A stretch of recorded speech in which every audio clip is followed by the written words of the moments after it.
तो हेलो जी, नमस्कार। कैसे हैं आप सभी। तो मैं उम्मीद करता हूं कि आप सभी बहुत ही अच्छे होंगे, मस्त होंगे। चलिए, बिहार बोर्ड के द्वारा जो है नोटिफिकेशन जारी कर दिया गया है क्लास 10th तथा क्लास 12th वाले, ठीक है, जो भी बोर्ड एग्जाम देने वाले हैं 2025 के लिए फाइनल परीक्षा, उनके लिए जो है ना फॉर्म भरने का डेट जो है आ चुका है और फॉर्म जो है अब चालू हो चुका है भरना। तो यहाँ पे आज मैं आप सभी को फॉर्म कैसे भरा जाता है उसके बारे में जो है वो बताऊँगा, और फॉर्म कब तक भरा जाएगा सबसे पहले उन चीज़ों पे बात कर लेते हैं। तो 12 सितंबर, ठीक है, सॉरी 11 सितंबर से जो है ये चालू हुआ है। तो आप जाके 12 सितंबर से भर सकते हैं। 12 सितंबर से आप लोग 25 सितंबर तक, याद रखिएगा, फॉर्म डेट अप्लाई करने का यानी कॉलेज में जाके जमा करने का डेट है। इसके बीच में आपको याद रखना है कि 12 टू 25 सितंबर के बीच में आपको आपके कॉलेज में जाके जमा कर देना है सारी डॉक्यूमेंट और जितना भी आपका जो ये फॉर्म है वो। तो आप बारी बारी से समझते हैं आखिर फॉर्म को कैसे फिलअप किया जाता है। आपको कोई भी गलती नहीं करना है, तो मैं सारी बातें आप सभी को बताऊंगा। यहाँ से नंबर 1 को देखिए, रजिस्ट्रेशन नंबर और ईयर के बारे में पूछा गया है। तो आप किस ईयर से जो है रजिस्ट्रेशन करवाए हैं आपको यहाँ पे डालना है, और रजिस्ट्रेशन नंबर आपका क्या है जो आपके रजिस्ट्रेशन कार्ड पे मिल जाएगा कुछ महीना पहले जो आपने रजिस्ट्रेशन कार्ड बनवाया था। उसके बाद सेकेंड ऑप्शन को देखिए, यहाँ पे BSEB या यूनिक ID। तो यूनिक ID आपको कहाँ पे मिलेगा, तो ये भी आपके रजिस्ट्रेशन कार्ड के ऊपर मिल जाएगा, यहाँ पे आपको फिलअप कर देना है। उसके बाद है अगला, देखिए 3 नंबर आपको ये स्टूडेंट कैटेगरी में, यहाँ पे आप एक्स हैं या बेटरमेंट है या कंपार्ट है या आप सब सिंगल सबसे हैं, ठीक है जी। तो आपको यहाँ पे टिक आउट करना है। तो इसमें हम क्या टिक आउट करेंगे, सबसे कन्फ्यूजन वाला चीज़ यही रहता है, ठीक है। तो आपको कुछ नहीं, आपके जो रजिस्ट्रेशन कार्ड होगा ना, रजिस्ट्रेशन कार्ड पे आप लोग देखिएगा कि आप एक्स से बिलोंग करते हैं कि बेटरमेंट या कंपार्टमेंट या सब, आपने क्या दिया था रजिस्ट्रेशन कराते वक्त, ठीक है। उसमें आपको सिंपली टिक आउट कर देना है, बात खत्म है। उसके बाद चलिए, यहाँ पे भी चौथा नंबर है स्कूल कोड, इसमें डाल देना है जो भी आपका स्कूल का कोड है। उसके बाद यहाँ पे 5 नंबर स्कूल नेम यहाँ पे डाल देना है।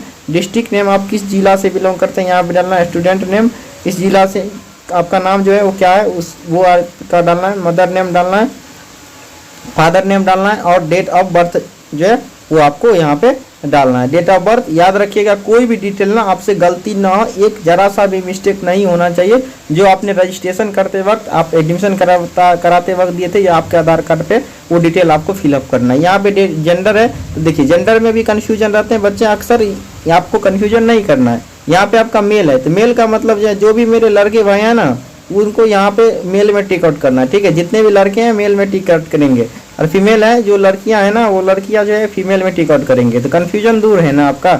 चलिए, तो यहाँ से बढ़ते ही ना कि लड़के लड़की बन जाना, लड़कियां जो है लड़के बन जाना, होता है ऐसे अक्सर, कई बार मैंने देखा है। चलिए, तो क्लियर है ना। अगला बताइएगा कि कास्ट कैटेगरी आपका जनरल है, OBC है, EBC है, SC ST है, जो भी है आपको यहाँ पे टिक आउट कर देना है। ये सब में तो किसी को गलती नहीं होना है। उसके बाद यहाँ पे गलती हो सकता है यार, प्रॉब्लम भी होगा, ठीक है। डिफरेंटिबिलिटी एबिलिटी यानी, ठीक है, जो भी दिव्यांग है, दिव्यांग आप लोग जानते हैं ना, ठीक है जी, जो अपंग होते हैं उनको दिव्यांग बोला जाता है। तो जो आप दिव्यांग है ना, उसके लिए जो है नो का, जो दिव्यांग है उसके लिए यस, और जो नहीं है वो नो का क्लिक करेंगे। दिव्यांग का मतलब होता है जैसे कि आप लोग जानते होंगे, किसी का पैर नहीं रहता है, आँख से अंधा होता है, या फिर क्या कहते हैं हाथ टूटा रहता है, या हाथ टूटा नहीं रहता है मतलब हाथ जो है वो कटा रहता है, या किसी भी सरकार मतलब क्या कहते हैं पूरी बॉडी में कोई भी ऐसा प्रक्रिया जिससे उनका जो बॉडी है वो काम नहीं करता होगा, तो वो जो होता है डिफरेंशियबिलिटी एबिलिटी के अंतर्गत आ जाता है, दिव्यांग आप लोग बोलते होंगे, ठीक है।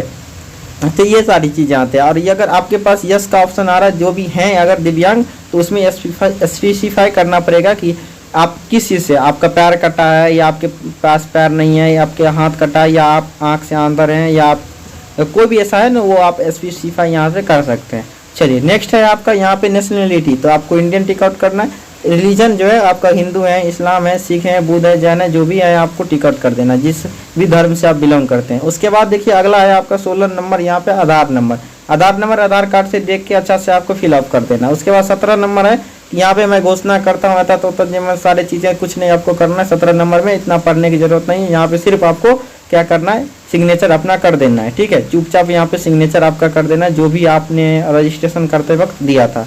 उसके बाद नेक्स्ट है यहाँ पे देखिए, यहाँ पे भी कन्फ्यूजन वाला चीज़ है, एरिया वेयर इंस्टीट्यूट आर, मतलब आपका जो इंस्टीट्यूट है ना वो किस एरिया में बिलोंग करता है वो आपको भरना है। तो आपका एरिया जो इंस्टीट्यूट है यानी जो भी आपका कॉलेज है, आपका जो भी स्कूल है ना, वो कहाँ पे है, ठीक है, रूरल में है या अर्बन है। तो चलिए रूरल को समझते हैं। रूरल मतलब क्या होता है जी, रूरल का मतलब होता है ग्रामीण, ठीक है, ग्रामीण एरिया में आपका है या फिर आपका अर्बन एरिया में यानी शहर में है, ठीक है। होता है बहुत सारे स्टूडेंट का तो शहर में ही रहता है, तो शहर वाले अर्बन में टिक करेंगे, ग्राम में यानी गांव के क्षेत्र में जो है उसको रूरल टिक आउट कर रहा है। तो क्लियर है जी। चलिए नेक्स्ट है आपका यहाँ पे सब डिवीजन। सब डिवीजन जो है आपका कहाँ पे है, ठीक है, तो where the institute is situated. यहाँ पे देखिए ब्रैकेट को पढ़ना है, यानी जो इंस्टीट्यूट है ना वो कहाँ पे है, जो इस किस मतलब क्या कहते हैं किस प्रखंड के अंतर्गत आते हैं, बोल सकते हैं किस सब डिवीजन के अंतर्गत है, किस ब्लॉक के अंतर्गत आते हैं ना, वो आपको यहाँ पे डालना है, ठीक है। यहाँ पे स्पष्ट रूप से लिखा है where the institute are situated, यानी आपका जो आपका नहीं यहाँ पे पूछा है, यहाँ पे पूछा है कि जिसका जो है ना वो स्कूल है ना वो कहाँ पे बिलोंग करता है, यानी किस सब डिवीजन के अंतर्गत आता है, किस ब्लॉक के अंतर्गत आता है, किस प्रखंड के अंतर्गत आते हैं, ये आपको वहाँ पे भरना है। उसके बाद यहाँ पे चलिए मोबाइल नंबर और ईमेल आईडी अपना भरना है, ना कि अपना किसी दूसरे का, ठीक है, अपना भर देना यहाँ पे मोबाइल नंबर जी आप लोग जो है ना, ठीक है। चलिए अगला यहाँ पे देखिएगा स्टूडेंट्स नेम इन हिंदी में भरना है, मदर नेम हिंदी में भरना है, फादर नेम यहाँ पे हिंदी में भरना है। चलिए पेज नंबर दूसरा यहाँ से देखिए 25 नंबर टॉपिक पे यहाँ पे स्टूडेंट एड्रेस इन इंग्लिश, यानी स्टूडेंट्स का जो एड्रेस है ना वहाँ पे भर देना, आपको भर देना, यहाँ पे विलेज भर देना है, यहाँ पे आपका पोस्ट भर देना है, थोड़ा छोटा छोटा अक्षर करके, ठीक है, ऊपर में लाइन सटा के यहाँ पे क्या कहते हैं सब डिवीजन यानी ब्लॉक भर देना है। उसके बाद जिला भर देना है, स्टेट और पिन कोड यहाँ पे आप भर सकते हैं। उसके बाद यहाँ पे आते हैं कि मैरिटल स्टेटस, यानी कि आपका शादी हुआ है या नहीं हुआ है। तो भाई किसका दिन खराब है जो अभी 10वां में शादी हो जाएगा 12th में। चलिए तो ऐसा नहीं करना है, तो जो भी मैरिड है अनमेरिड है तो अनमेरिड वाले, जिसका शादी हो चुका है वो मैरिड में टिक आउट करेंगे, अनमेरिड जिसका शादी नहीं हुआ उसमें ये टिक आउट करना है, ठीक है जी। चलिए और आपका जो मैरिड हो चुका है तो यहाँ पे लिखना है इस बॉक्स में भी कि मैरिड हो चुका है, नहीं हुआ तो यहाँ पे भी आपको लिखना है कि नहीं हुआ है, ठीक है, ये भी यहाँ पे डिस्क्राइब करना है। उसके बाद चलिए अगला है कि स्टूडेंट बैंक अकाउंट नंबर, आपका भी जो भी बैंक है यहाँ पे देखिए स्टार लगा हुआ है, बैंक आप किसी भी कंडीशन में आपको बैंक यहाँ पे सेलेक्ट करना ही करना है, यहाँ पे देखिए स्टार कर दिया है। यहाँ पे बैंक अकाउंट आपको किसी भी हालत में डालना है, बैंक ब्रांच और नेम डालना है, IFSC कोड डालना है, सबका अलग अलग होता है, हर एक बैंक का SBI का अलग होता है, BOI का अलग होता है, ठीक है, इंडिया पोस्ट का अलग होता है और ब्रांच भी सबका अलग होता है। जो भी आपका है वो अपना पासबुक पे देख के आप लोग भर लीजिएगा। उसके बाद कह रहा है to identification mark of student, to मतलब दो को आपको भरना है, कोई भी प्रकार का आइडेंटिफिकेशन, यानी इसको आप अंग मत बोलिएगा, ठीक है जी। यहाँ पे जो है ना डिफरेंशिएबिलिटी एबिलिटी इसको नहीं बोल सकते हैं, इसका मतलब होता है कोई भी आपके शरीर पे जो है वो चिन्ह रहना चाहिए, कि मान लीजिए कि आपके बॉडी पे कहीं पे आपके राइट हैंड पे क्या एक थोड़ा सा कट लगा हुआ है, किसी कारण बस आप थोड़ा सा कट गए या चीर फाड़ हुआ था तो वो आपको भर देना, या आपके बॉडी के ऊपर कहीं पे तिल है तो वो भी आप दे सकते हैं, या कहीं घाव का निशान है वहाँ पे वो भी दे सकते हैं, आप कभी कट गए थे, चिपा गए थे या कुछ भी हो चुका था तो वो आप लोग जो है वहाँ पे भर सकते हैं, ये भरना है आपको, ठीक है। चलिए उसके बाद यहाँ पे है कि Hindi medium language of appearing in examination, यानी आप जो एग्जाम देंगे ना वो आपको हिंदी में देना है या फिर आप इंग्लिश में देना है, आपको जिस भी लैंग्वेज में आपको एग्जाम में देना है। तो आप अगर हिंदी में देना चाहते हैं तो हिंदी वाले हिंदी में टिक आउट करेंगे और जो इंग्लिश में देना चाहते हैं वो इंग्लिश में टिक आउट करेंगे। चलिए ठीक है। उसके बाद चलिए 32 नंबर यहाँ पे है विजुअलिटी इम्पायर्ड, यानी अगर क्या कहते हैं आप देखने में सक्षम है या नहीं। आप अगर देखने में सक्षम नहीं है तो नो में क्लिक करना है, और आप देखते हैं आप अपने से आपका जो है ना सिंपली आपका आंख ठीक है, आपका आंख में कोई भी प्रॉब्लम नहीं है, यानी आप अंधे नहीं है ना, तो आपको यहाँ पे क्या करना है यस में टिक आउट करना है। और आप अगर अंधे हैं ना, चलिए यहाँ पे आप अंधे हैं तो यस में टिक करिएगा, और अंधे नहीं है तो नो में टिक करिएगा, यही आपसे पूछे गए हैं। चलिए अगला है आपका कि यहाँ पे देखिए पूर्ववर्ती कंपार्टमेंट कर विषय क्या कहते हैं बेटरमेंट यानी सुन्नति कोटि के लिए छात्रा निम्नलिखित आप लोग यहाँ पे भर सकते हैं, ठीक है जी। तो जो भी आप जो है पूर्ववर्ती हैं कंपार्टमेंटल या एकल विषय यानी अंग्रेजी या कोई भी बेटरमेंट है, यानी आप जो मान लीजिए होता है कई ऐसा स्टूडेंट होता है जिसका पूर्ववर्ती या कंपार्टमेंटल से देना चाहते हैं या देते हैं कि किसका क्या कहते हैं जो मतलब क्या कहते हैं जो पीछे फेल कर गए ना, तो उनका जो है ना वो अगर एक किसी पर्सनल सब्जेक्ट का आप एग्जाम देना चाहते हैं तो यहाँ पे आप लोग रोल कोड जो है वो पिछले साल का यहाँ पे रोल नंबर और प्रीवियस एग्जाम ईयर आपको डालना है। यानी जो होता है ना कि चलिए अब नया फीचर ये लगता है लॉन्च किया है, ठीक है, बिहार बोर्ड के द्वारा, जो अगर क्या कहते हैं जो पिछले साल मान लीजिए कि 2023 में किसी ने एग्जाम दिया एक सब्जेक्ट में फेल है तो वो अपना एग्जाम दे सकते हैं। यहाँ पे roll code roll number previous year सारा चीज़ यहाँ पर आपको दे देना है। चलिए अगला है, नहीं तो खाली छोड़ सकते हैं आप।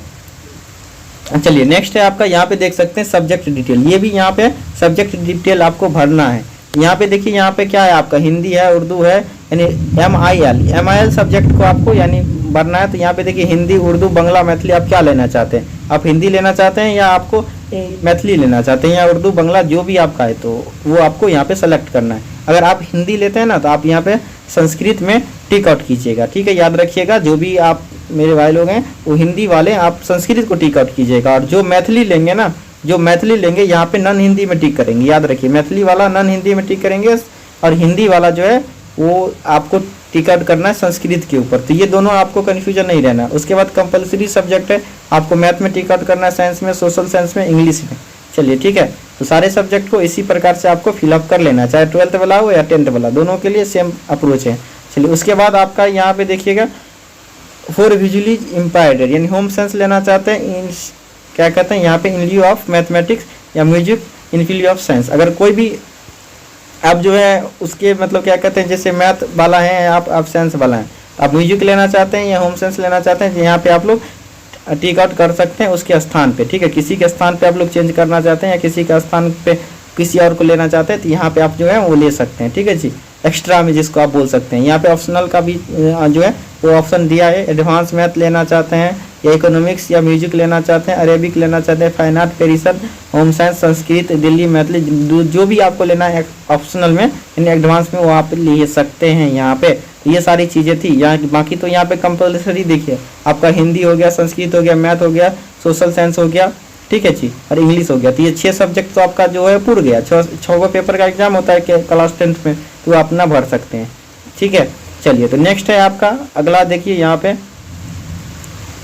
35 नंबर के बारे में जानते हैं। 35 नंबर यहाँ पे देखिए, व्यावसायिक शिक्षा के अंतर्गत जो है ट्रेड के पठन व्यवस्था के लिए कुछ जिलों में, कुछ विद्यालयों में चिन्हित किया जाता है और पोर्टल पे आपको प्रदर्शित कर दिया जाता है। यहाँ पे केवल इन चिन्हितों विश्वविद्यालय ट्रेड में पंजीकृत छात्रों के अनुसार इसका चयन कर सकते हैं आप, ठीक है जी। देखिए कोई भी मतलब कोई ऐसा भी जिला है या कोई ऐसा भी मतलब विद्यालय ना जहाँ पे जो है व्यावसायिक शिक्षा के बारे में, यानी आप बोल सकते हैं कि व्यावसायिक शिक्षा का ये मतलब होता है कि उसमें व्यापार के संबंधित, ट्रेड के संबंधित शिक्षा दी जाती है। तो उसके लिए कोई भी जिला या कोई अलग से आप पढ़ रहे हैं उसके बारे में, तो उसमें आपको सिक्योरिटी या ब्यूटिशियन का कोर्स करें, टूरिज्म का, ऑटोमोबाइल्स के बारे में, रिटेल मैनेजमेंट के बारे में, इलेक्ट्रॉनिक के बारे में, या ब्यूटी वेलफेयर के बारे, टेलीकॉम या IITS के बारे में अगर आप लोग पढ़ाई कर रहे हैं, जो एक्स्ट्रा विद्यार्थी हैं, तो उसमें आपको टिक आउट करना है जिस भी आप क्षेत्र से आप पढ़ाई कर रहे हैं। अनाथा जो भी विद्यार्थी है ना वो सब नहीं कर रहे कुछ, तो उनको आपको छोड़ देना है। चलिए तो नेक्स्ट है आपका अगला है यहाँ पे घोषणा के बारे में। देखिए यहाँ पे प्रमाणित किया जाता है, आवेदन कुछ नहीं करना, ये सबको नहीं पढ़ना। बाकी यहाँ पे पेरेंट का सिग्नेचर कर देना, मम्मी पापा किसी का भी। उसके बाद क्या कहते हैं, स्टूडेंट का सिग्नेचर हिंदी में करना है, स्टूडेंट का सिग्नेचर हिंदी में, इंग्लिश में करना है। उसके बाद यहाँ पे चलिए क्या कहता है, प्रमाणित किया जाता है कि ऊपर दिए गए विवरण के अनुसार आपने सारी चीज़ें जो है वो अच्छे से आपने फिलअप किए हैं, इसके बारे में आपको किए स्वीकार किए जाएंगे। तो इसका जो भरण करेगा वो कौन करेगा, ये सील ऑफ प्रिंसिपल, यानी आपको सिग्नेचर करा लेना आपके प्रिंसिपल से आपके कॉलेज स्कूल में जाके, ठीक है जी। चलिए तो यहाँ पे देखिए, L above information all compulsory, ठीक है जी। तो यहाँ पे जो है एक्सेप्ट आपको 27-28 छोड़ देना है। यहाँ पे कुछ मतलब कुछ भी लिखा है आपको कोई बात नहीं है, ये मतलब इन्फॉर्मेशन ऊपर के बारे में दिया है। तो जो भी आपको मैंने बताई वो सारी चीज़ें आपको बता दिया है, ठीक है। तो ये थी सारी प्रोसेस आपको यहाँ पे फॉर्म को भरने का, फॉर्म को अप्लाई करने का, और आप लोग भर के और आपके स्कूल में जमा कर देना है आप समय सीमा के अंतर्गत। जो भी फी लगेगा आप अपना स्कूल में जाके सबका अलग अलग फी होता है, ठीक है जी। तो चलिए बताइएगा आप लोग कमेंट करके कि कैसा लगा आप सभी को वीडियो, ये आज का जानकारी। और कहीं पे आप लोगों पर क्या कहते हैं परेशानी होगा तो आप लोग कमेंट करके पूछ सकते हैं कि यहाँ पे ये परेशानी होगा, तो मैं आपको रिप्लाई दे दूंगा। अन्यथा आप लोग चैनल पे नए आए तो कृपया चैनल को सब्सक्राइब कर लीजिएगा ऐसे ही जानकारी के लिए, ताकि आपको सबसे पहले एक अच्छा अपडेट आप सभी को दिया जाए। चलिए ओके भाई, मिलेंगे अगली क्लास के साथ, अगली वीडियो के साथ। तब तक के लिए आप लोग को बहुत बहुत धन्यवाद वीडियो को देखने के लिए।